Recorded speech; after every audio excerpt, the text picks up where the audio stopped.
इस किस्से की शुरुआत होती है दो प्रेम कहानियों से, एक जो मुकम्मल हो चुकी थी, एक जो मुकम्मल होने के लिए ही कसमसा रही थी। एक हरिवंश राय बच्चन और तेजी बच्चन की वो मुकम्मल मोहब्बत जिसकी खुशबू से इलाहाबाद समूचा गमक रहा था, और एक इंदिरा और फिरोज फारिदून की परवान चढ़ती मोहब्बत जिसे अभी भी अपनी मुकम्मल मंजिल का इंतज़ार था। और इन दोनों मोहब्बतों का मरकज़ इलाहाबाद था।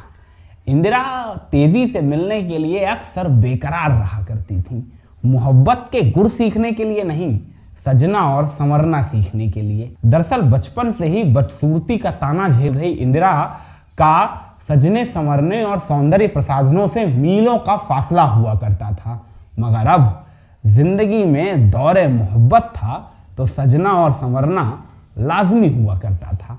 और ये वही दौर था जब इलाहाबाद के गली मोहल्लों में तेजी बच्चन की खूबसूरती, नज़ाकत और अदब आदाब के चर्चे हुआ करते थे। तो इंदिरा को लगता था कि अगर तेजी बच्चन से खूबसूरती का राज जानने को मिल जाए तो उन्हें भी सजना और संवरना आ जाएगा। एक दिन यूं ही आनंद भवन में सरोजनी नायडू का आगमन हुआ था, तो सरोजनी नायडू से इंदिरा ने अपने दिल का हाल बयां किया। संयोगवश अगली ही शाम एक कवि गोष्ठी में सरोजनी नायडू की मुलाकात महाकवि हरिवंश राय बच्चन से हो गई। हरिवंश का चेहरा देखा तो इंदिरा की बात याद आ गई। झट से लगे हाथ सरोजनी ने हरिवंश बाबू को अपनी पत्नी तेजी के साथ आनंद भवन आने का निमंत्रण दे दिया। अब आनंद भवन का निमंत्रण ठुकराए कौन? अगली ही शाम हरिवंश बाबू अपनी पत्नी तेजी बच्चन के साथ जवाहरलाल नेहरू से मुखातिब होने के लिए आनंद भवन की दहलीज पर जा पहुंचे।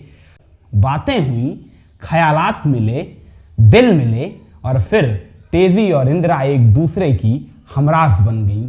इतनी बड़ी हमराज कि अपनी मोहब्बत का खुलासा भी इंदिरा ने अपने पिता से पहले तेजी बच्चन से किया।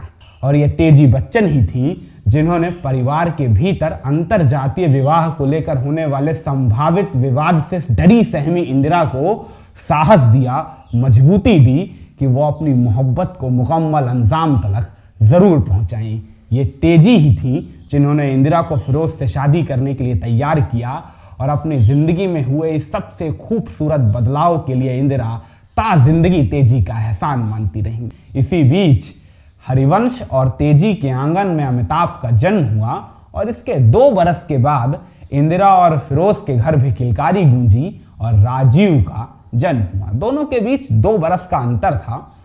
फिर दौर बीतता गया, वक्त गुजरता गया। एक ऐसी ही सामान्य सी शाम थी जब तेजी बच्चन इंदिरा गांधी से मिलने के लिए उनके आवास पहुंचती हैं।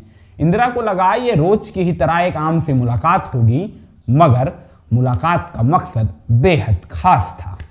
तेजी बच्चन इंदिरा गांधी को आमंत्रित करने आई थी उनके घर आयोजित होने वाली एक फैंसी ड्रेस पार्टी में। फैंसी ड्रेस पार्टी जो बच्चों के लिए आयोजित की गई थी, क्योंकि अमिताभ का 4था जन्मदिन था। अमिताभ के 4थे जन्मदिन पर 2 बरस के राजीव फैंसी ड्रेस कंपटीशन में हिस्सा लेने के लिए स्वतंत्रता सेनानी बनकर, बिल्कुल स्वतंत्रता सेनानियों वाली टोपी, छोटा सा कुर्ता, छोटा सा पैजामा पहन के अमिताभ के घर पहुंचे। और ये 2 बरस के राजीव और 4 बरस के अमिताभ बच्चन की पहली मुलाकात थी। अमिताभ इस मुलाकात के बारे में कई साक्षात्कारों में बयां कर चुके हैं कि किस तरह 2 बरस के राजीव के सामने 4 बरस के अमिताभ ने अपना हाथ आगे किया और कहा, हाथ मिलाओ दोस्त। राजीव और अमिताभ के बीच ये पहली मुलाकात थी, मगर इस मुलाकात ने रिश्तों का एक लंबा अरसा गुजारा आने वाले दौर में। और इसी फैंसी ड्रेस कंपटीशन को याद करते हुए अमिताभ हंसते हुए तेजी बच्चन का बताया हुआ वो किस्सा याद करते हैं। तेजी बच्चन ने अमिताभ को बताया था कि इसी फैंसी ड्रेस कंपटीशन में राजीव ने अपनी पैंट खराब कर दी थी, और तो और अपनी पैंट खराब करने के साथ ही अमिताभ को भी समूचा भिगो डाला था। 2 बरस के राजीव की इस नटखट सी शरारत को याद कर चेहरे पर एक मुस्कान तैर गई होगी।